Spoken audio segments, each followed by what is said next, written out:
Kita percaya begitu saja dengan koreksi hafid ketika ada kekeliruan harokat misalnya, tanpa pernah meneliti sendiri apakah bacaan si hafid ini tersambung sampai Rasulullah atau tidak. Atau ketika dokter memberikan resep obat kepada kita kan nggak pernah menanyakan kepada si dokter mana jurnal akademik yang menyatakan obat ini akan menyembuhkan saya, atas izin Allah tentu saja. Atau ketika kita naik pesawat, ya kita kan mempercayakan keselamatan kita sepenuhnya kepada sang pilot. Padahal pilot itu orang asing, dan kita tidak pernah tahu kemampuan si pilot yang tidak pernah kita kenal itu. Kenapa kita bisa sampai sepercaya itu? Ya karena kita punya sistem yang kita percayai akan bekerja dengan baik. Maksudnya begini, ada transmisi pengetahuan yang dikawal oleh banyak orang, banyak penghafal Al-Quran, lintas generasi, lintas negara, lintas geografi. Jadi kita mempercayakan bagaimana seluruh kata dalam Al-Quran itu dibaca harokat per harokat dari mereka yang ada sistem verifikasi kolektif itu sendiri. Kita juga percaya ada sistem yang bernama rezim risiko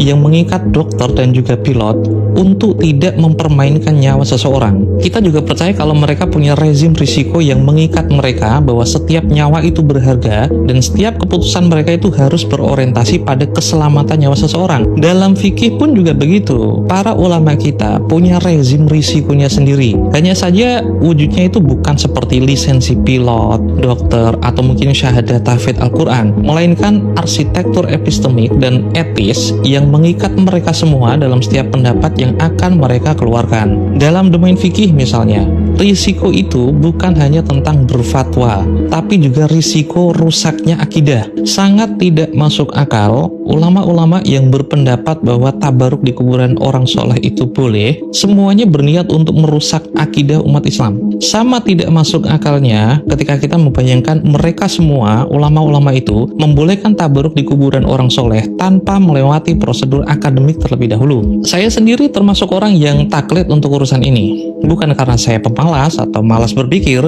tapi karena saya itu percaya dengan sistem risiko yang dibentuk oleh tradisi umat muslim akan selalu melalui prosedur yang valid secara syariat dan tidak akan menjerumuskan saya ke dalam rusaknya akidah. Dan sikap saya ini punya basis akademik dan empirisnya. Publikasi dari Boaz Miller, dia kan seorang filsuf epistemologi sosial. Kalian bisa baca artikelnya tadi yang berjudul Trust and Distributed Epistemic Labor. Ada satu postulat penting yang ingin saya sampaikan dari Miller. Ketika saya mengikuti pendapat salah satu intelektual muslim di masa lalu yang memperbolehkan tabaruk di kuburan orang soleh,